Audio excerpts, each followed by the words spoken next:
आज Doubtnut app download करें। Doubtnut पर अपने सभी गणित, रसायन विज्ञान, भौतिक विज्ञान और जीव विज्ञान के डाउट्स का करो सफाया। बस प्रश्न की फोटो खींचो, एक ही प्रश्न को क्रॉप करो और तुरंत वीडियो सोल्यूशन पाओ। अभी डाउनलोड करें। हेलो एवरीवन, एक प्रश्न है हमारे पास कि जब किसी एक परिपथ की आवृत्ति में वृद्धि होती है तो इसमें प्रवाहित धारा पहले बढ़ती है और फिर कम हो जाती है।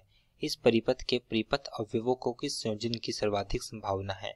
तो यहाँ पे प्रश्न में दिया गया है कि पहले अगर हम आवृत्ति में अगर वृद्धि करते हैं तो इसमें जो प्रवाहित धारा होगी पहले वो बढ़ती है, फिर वो हमारे पास वो कम हो जाती है। ये मुझे बताना है कि कौन सा परिपथ होगा। तो पहले ऑप्शन ए की बात करते हैं। ऑप्शन ए में प्रेरक व संधारित्र दिया गया है। तो हमारे पास एक तो है प्रेरक और एक हमारे पास है संधारित्र। ये प्रेरक और संधारित्र है। अब इसमें जो प्रवाहित धारा होगी, पहले हम इसमें प्रवाहित धारा की बात करेंगे। इसके साथ जो हमने प्रत्यावर्ती स्रोत प्रत्यावर्ती धारा जोड़ा गया है, कुछ इस प्रकार से जोड़ा गया है। इसका शिखर मान V नोड होगा। तो इसमें जो प्रवाहित धारा होगी I का मान हमारे पास होगा V बटे में Z, जहां पर Z इसकी प्रतिबाधा होगी। तो इसको निकालने का सूत्र होगा V बटे में Z। Z का मान हमारे पास क्या होगा? Z का मान हमारे पास प्रतिरोध के लिए, प्रेरक के लिए हमारे पास आएगा XL का वर्ग, जो कि प्रेरक के प्रतिघात होगा, और ये हमारे पास होगा संधारित्रीय प्रतिघात XC होगा।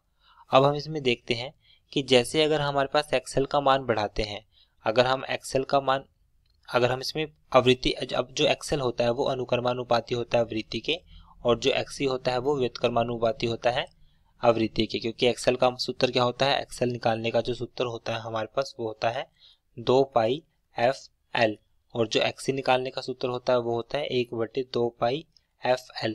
अगर हम एक में अगर आवृत्ति बढ़ाते हैं, अब हमने आवृत्ति को बढ़ाई, अगर आवृत्ति को बढ़ाते हैं तो XL का मान बढ़ेगा।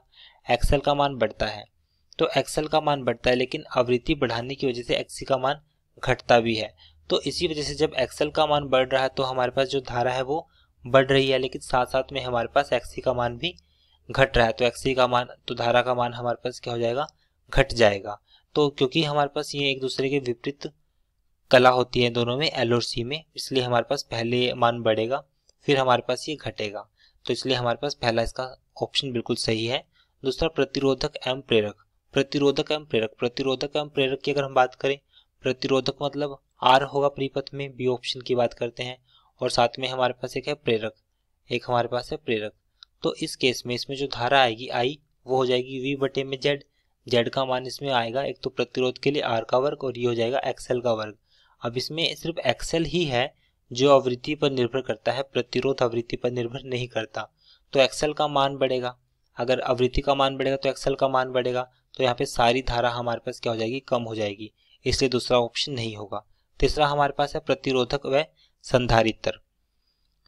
अब प्रतिरोधक व संधारित्र की अगर हम बात करें तो इस परिपथ में हमारे पास C ऑप्शन के लिए एक हमारे पास प्रतिरोधक है, एक हमारे पास है संधारित्र। अब इस केस में हमारे पास जो धारा होगी I वो बराबर होगी V बटे में वर्गमूल R का वर्ग, और ये हो जाएगा हमारे पास XC का वर्ग। अब जो XC है वो आवृत्ति के व्युत्क्रमानुपाती है। आवृत्ति बढ़ी तो XC हमारे पास घटेगा। अगर XC घटेगा तो ये सारा टर्म घट जाएगी, जो पूरा फैक्टर घट जाएगा, तो यहाँ से धारा हमारे पास बढ़ जाएगी। तो यहाँ पे धारा लगातार घट रही है, यहाँ पे धारा लगातार बढ़ रही है। तो B और C ऑप्शन हमारे पास यहाँ से रिजेक्ट हो जाते हैं। तीसरा हमारे पास है प्रतिरोधक, प्रेरक व संधारित्र। तो हमारे पास D ऑप्शन के लिए एक LCR परिपथ बनेगा। LCR परिपथ में अब हम जानते हैं कि जो LCR परिपथ में LCR परिपथ में जो बह रही धारा होगी वो पीक मान V नोट बटे में Z। इस केस में Z क्या होगा LCR परिपथ में? वो हो जाएगा R का वर्ग जमा में XL माइनस XC। प्रेरकीय प्रतिघात में से संधारित्रीय प्रतिघात को घटाएंगे। अब XL का मान हमारे पास बढ़ रहा है, XC का मान हमारे पास घट रहा है, तो ये मान हमारे पास बढ़ेगा, तो जिसकी वजह से धारा लगातार बढ़ेगी XL की वजह से। लेकिन जैसे एक लिमिट आएगी उसके बाद XC का मान हमारे पास, धारा का मान क्या हो जाएगा? घटना शुरू हो जाएगा। जब XL का मान XC के बराबर होगा उस स्थिति पे हमारे पास क्या होगा? अनुनाद। ये हमारे पास अनुनादी स्थिति होगी जहां पर रेजोनेंस होगा, अनुनाद। उसके बाद धारा घटनी शुरू हो जाएगी। इसलिए हमारे पास ये भी हमारे पास ऑप्शन सही है। तो ऑप्शन ए और डी ऑप्शन इसका बिल्कुल सही है, जो पहले धारा बढ़ती है फिर बाद में धारा घटती है। तो ए और डी ऑप्शन इसके बिल्कुल सही उत्तर हैं। कक्षा 6 से 12वीं से लेकर नीट, IIT, JEE वो एडवांस के लेवल तक 1 करोड़ से ज्यादा छात्रों का भरोसा। आज ही डाउनलोड करें डाउटनेट ऐप या व्हाट्सएप करें अपने सारे डाउट्स 8400 400 400 पर।